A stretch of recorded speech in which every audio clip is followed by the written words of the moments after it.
Good morning, everybody. It is Wednesday, May 28th, and we're going to start our prep for today. First, as always, a quick reminder that derivatives trading is inherently risky and past performance is not indicative of future returns. Now, again, we'll just go through as we always do. This is why we have a process so that we can make sure that we check everything. So commercials were long. That tells us to expect a move up. We are at the triggering level, so we've gotten that move up, and we're going to look for that distribution.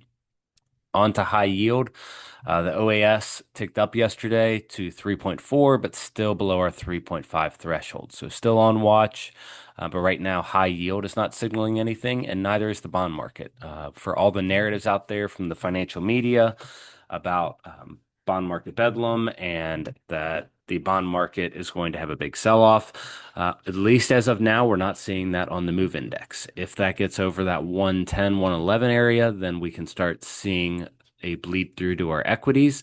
But right now, this is saying more supportive. So we always watch this when it gets too low to tell us that maybe a short-term market top could be in.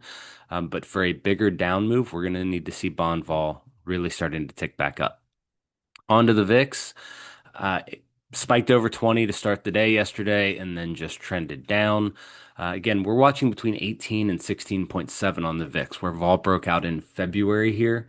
That's what we're going to be watching for underneath that, and the bull market has more room over, and we are still wide range choppy. And if we push back over 22 to 25, then we are looking for a much bigger downturn in the market. Now, in terms of what happened yesterday, we told you to watch for the washing machine downside as we get insurance buying, and then upside to devalue the policies as nobody had any insurance going into consumer confidence at 10 o'clock. And that's what we saw right at the open yesterday. We saw the spike up towards our red zone right at the open at 9:30. That's what created your down move to start the day. That's what we were looking for, and we had that down move for 7 to 10 minutes as we get all that insurance buying. And once that's done, then we can see the market rally. And that's what the back of the rally was on, is the back of all of that insurance buying and the business side of the market and what is happening in terms of flows. So today we have NVDA earnings after the bell. FOMC is at 2 o'clock, but that probably won't be as big of a catalyst and as big of a mover as there won't really be anything new to take away. So we can expect today to see some downward pressure. It could come early in the day. Again, our students have access to real-time tools to monitor this minute by minute. Um, More likely it comes in later in the day. And we use this in our trading because it helps us to time the market very well. So with NVIDIA earnings, we will look for this to get up towards the red zone as people have a lot of capital to protect, as NVIDIA is likely going to show earnings growth or revenue growth slowdown. So their rate of change has been slowing for the last few quarters. They are still growing, but instead of growing at 100 to 200%, quarter over quarter, they are growing in the high double digits. So while that is still growth, it is slowing, and that becomes a risk if they report anything subpar. So we look for insurance to come in to protect for that scenario, because nobody, from a money manager standpoint, wants to go into that without any risk protection, and a downside move comes in, you lose a lot more capital for your clients. So that's what we're going to watch for later today. And then again, tomorrow, we'll see that coming in with GDP, jobless claims, and then Friday with consumer sentiment. So we're looking for all these to start ticking up. And then next week with all the job reports, and then in 2 weeks with all of the inflation reports. So we have about a 3 week period where we can go back to our insurance pattern. Because again, this is flows. This is not just a pattern like a head and shoulders, or any other cup and handle or pattern that you've been taught. This is the flows in the market and what is happening. Just as if you were working in the back office at a retail store, you would be putting orders in for your suppliers to restock your shelves, to mark up prices, to sell to your consumers until you're out of product, and rinse and repeat.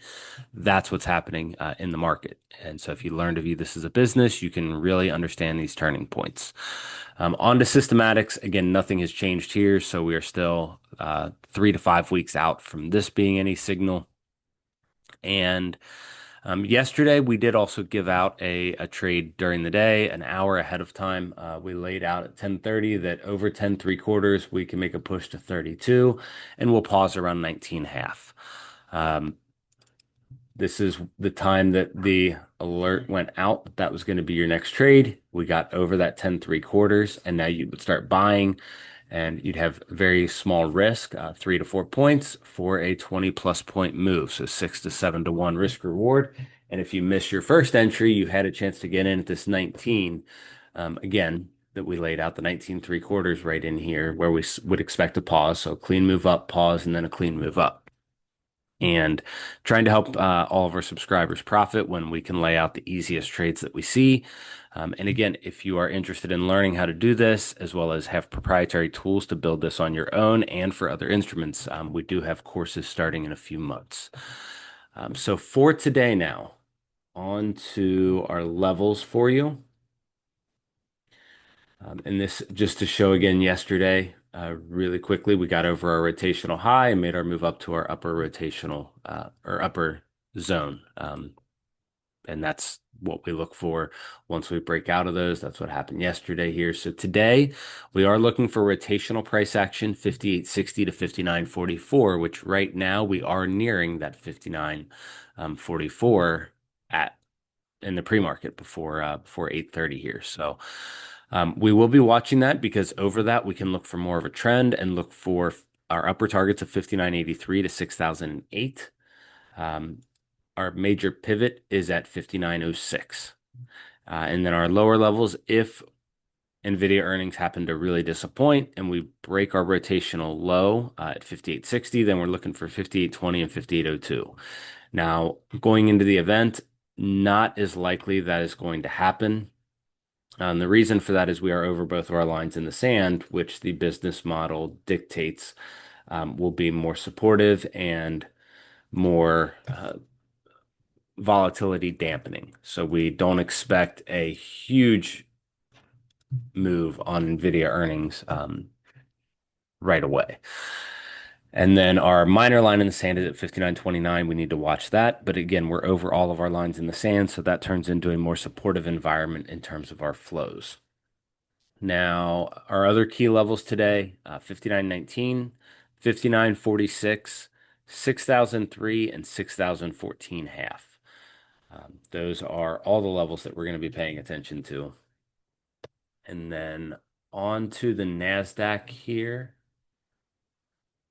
We're looking for rotational between 21,199 and 21,527, which we are up near that upper area as well, just as we had been for the ES. And where our pivot is at 21,338. And our upper targets would be 21,692 and 21,790. Now, as we go into NVIDIA earnings, we will look more for fresh levels and fresh updates as the market will change and the models will change. And that will be a separate trading plan. We've done NVIDIA live trading on earnings before. And we can typically see good moves on the NASDAQ, maybe 20 to 30 points on the ES usually, but we get the 100+ point moves that are easy to see the turning points with about a 10-point stop usually. 10 to 20 point stop on the NASDAQ. So that's what we'll be changing that this afternoon. But our key levels today, again, we're over our line in the sand at 20,698. You can see that horizontal line right here. Key levels on the NASDAQ, 21,691, 21,643, 567 half, 430, 396 3/4, and 282 half. Now on to crude. Crude hasn't changed. Crude is still the exact same as yesterday. So rotational 61.74 to 63.24 with our pivot at 62.49, right around where we are now. And your key levels are 63.61, 61.74, and 59.92. And on to gold. And this is for the M contract. We have not rolled over yet. So if you have, just adjust these by the difference. Rotational today, 32.95.8 to 33.38.4 with our pivot at 23.7. If we get over our rotational high, we're looking for upper targets of 33.59.8 to 72.6. And if we break our rotational low at 95, we're looking for 32.74 half to 32.61.6. Other key levels to pay attention to inside of here, 33.16.9, 3284.3, and 3251.9. And that'll do it for today, guys. As always, make sure you control your risk. That's the one thing we have control of in this, which controls how long we can last in this game. And if you can last long enough, you can learn enough to build your own profitable system and be a consistently profitable trader, which is the end goal. If you guys have any questions, please post them in our room. Otherwise, have a great day, and we will be back again tomorrow.